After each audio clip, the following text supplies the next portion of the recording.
അശോകവനത്തിൽ സീതയെ കണ്ടതിന്റെ ആവേശം ഹനുമാനെ ആന്തരികമായി ഉജ്ജ്വലമാക്കി. ദൗത്യത്തിന്റെ ആദ്യപാദം വിജയകരമായി പൂർത്തിയായി. പക്ഷേ ഹനുമാന്റെ മനസ്സിൽ ഒരു ചോദ്യം ആഴത്തിലുണ്ടായിരുന്നു.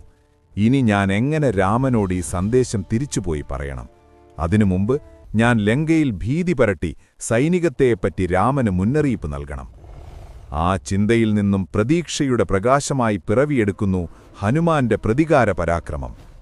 അശോകവനം വിടാതെ തന്നെ അവൻ അതിനകത്തുനിന്ന് തന്നെ നാശം വിതയ്ക്കാൻ തുടങ്ങി. വൃക്ഷങ്ങളും വള്ളിപ്പടർപ്പുകളും അടിച്ചുലച്ചു. രാക്ഷസികളുടെ എല്ലുകളൊടിച്ചവരെ വീഴ്ത്തി. അശോകവനം സീതയുടെ വിരഹത്തിന്റെയും കാനന സൗന്ദര്യത്തിന്റെയും പ്രതീകം അപ്പോൾ വെറുപ്പിന്റെ തീയിൽ കത്തിയ കുലുങ്ങുന്ന ഭൂമിയായി മാറി. രാക്ഷസസേന ഹനുമാനെ നശിപ്പിക്കണമെന്ന മോഹവുമായി നടന്നു. ദശവദനന്റെ ഉത്തരവിൽ പല ധീരന്മാരെയും അയച്ചു. ജാംബുമാലി, അക്ഷകുമാരൻ, ഇന്ദ്രജിത്ത് ഓരോരുത്തരെയും ഹനുമാൻ തോൽപ്പിച്ചു. ഹനുമാന്റെ പ്രകടനങ്ങൾ ഭൂമി മുഴുവൻ അതിശക്തമായ പ്രകമ്പനം കൊള്ളിച്ചു. ഒടുവിൽ രാക്ഷസന്മാർ അവനെ ബ്രഹ്മാസ്ത്രമുപയോഗിച്ചു പിടിച്ചു. സ്വമേധയാ ഹനുമാൻ അതിന് കീഴടങ്ങുന്നു. കാരണം ദൗത്യത്തിന്റെ അവസാന ഘട്ടത്തിലേക്ക് കടക്കാൻ അദ്ദേഹം ആഗ്രഹിച്ചു: രാവണന്റെ സന്നിധിയിലെത്തുക. പാശത്തിൽ ചിട്ടയായി കെട്ടിയിട്ട ഹനുമാനെ ആഡംബര സഭയിൽ കൊണ്ടുവന്നു. രാക്ഷസ ചക്രവർത്തി രാവണൻ തന്റെ സിംഹാസനത്തിൽ നിന്നൊരു പുഞ്ചിരിയോടെ നോക്കി. അവൻ പ്രതീക്ഷിച്ചത് പേടി നിറഞ്ഞ ഒരു വാനരനെ. പക്ഷേ ഹനുമാൻ നിലകൊണ്ടത് ആത്മവിശ്വാസത്തോടെയും ധാർമ്മികതയോടെയുമായിരുന്നു. ഹനുമാൻ ശ്രദ്ധയോടെ രാമന്റെ സന്ദേശം നൽകി: നീ വിധിയെ ചെറുക്കാതിരിക്കുക രാവണ.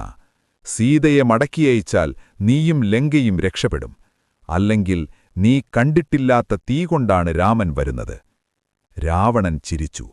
ഹനുമാന്റെ വാക്കുകൾ അതിരുകൾ മറികടന്നു. ഹനുമാന്റെ വാലിൽ തീ കൊളുത്താൻ ഉത്തരവിട്ടു.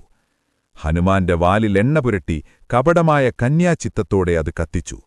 പക്ഷേ ആ തീയായിരുന്നു രാക്ഷസകുലത്തിന്റെ സ്വന്തം ശാപം.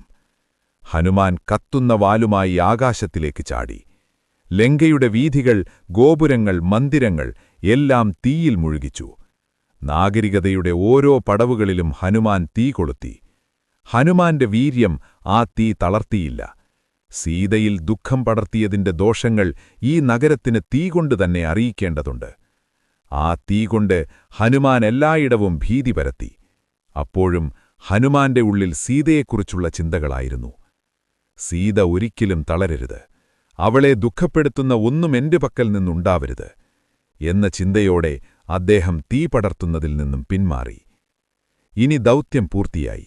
സീതയെ കണ്ടു, സന്ദേശം നൽകി, ശക്തിയുടെ പരിവേഷം കാണിച്ചു, പ്രതീക്ഷയുടെ തീ തെളിച്ചു. അവൻ വീണ്ടും ആകാശത്തിലേക്ക് പറന്നു.